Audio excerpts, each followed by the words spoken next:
ఉగాది అంటే అందరికీ గుర్తుకు వచ్చేది తెలుగువారి పండుగ. తెలుగు సంవత్సరం ఈ రోజు నుంచి ప్రారంభమవుతుంది. కాబట్టి ఇది తెలుగువారి పండుగగా గుర్తింపు తెచ్చుకుంది. చైత్రశుద్ధ పాడ్యమి నాడు వచ్చే ఈ పర్వదినానికి ఎంతో ప్రాముఖ్యత ఉంది.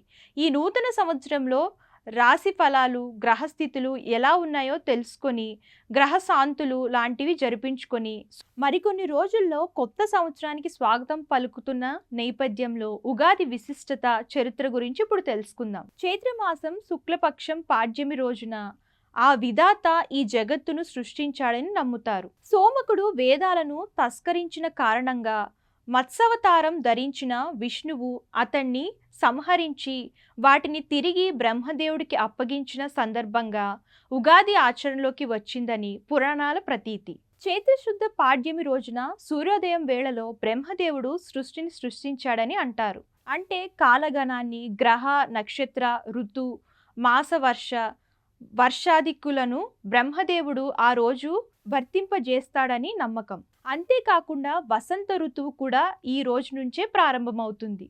అందుకే నూతన జీవితానికి నాందిగా ఉగాది పండుగను జరుపుకుంటారు. శాలివాహనుడు పట్టాభిషేకుడైన ఈ రోజు ప్రాశస్యంలోకి వచ్చిందని మరో గాథ ఉంది. ఉగాది, యుగాది అనే రెండు పదాలు వాడుకలో ఉన్నాయి. ఉగా అంటే నక్షత్ర గమనం.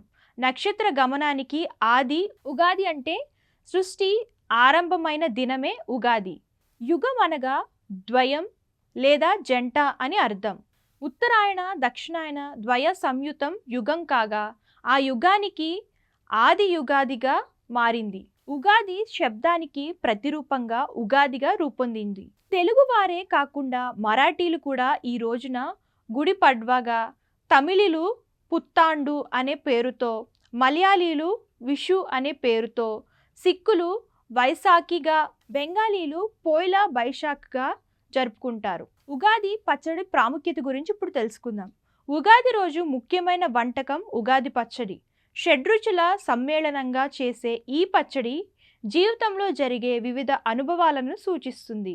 జీవితంలో అన్ని భావాలను చెప్పే భావం ఇందులో ఇమిడి ఉంటుంది. పచ్చడి ఒక్కొక్క పదార్థం ఒక్కొక్క భావానికి, అనుభవానికి ప్రతీక. బెల్లం తీపి, ఆనందానికి ప్రతీక. ఉప్పు జీవితంలో ఉత్సాహం, రుచికి సంకేతం. వేప పువ్వు చేదు, బాధ కలిగించే అనుభవం. చింతపండు పులుపు, నేర్పుగా వ్యవహరించాల్సిన పరిస్థితులు. పచ్చి మామిడి ముక్కలు వగరు, కొత్త సవాళ్లు. కారం సహనం కోల్పోయేటట్లు చేసే పరిస్థితులు.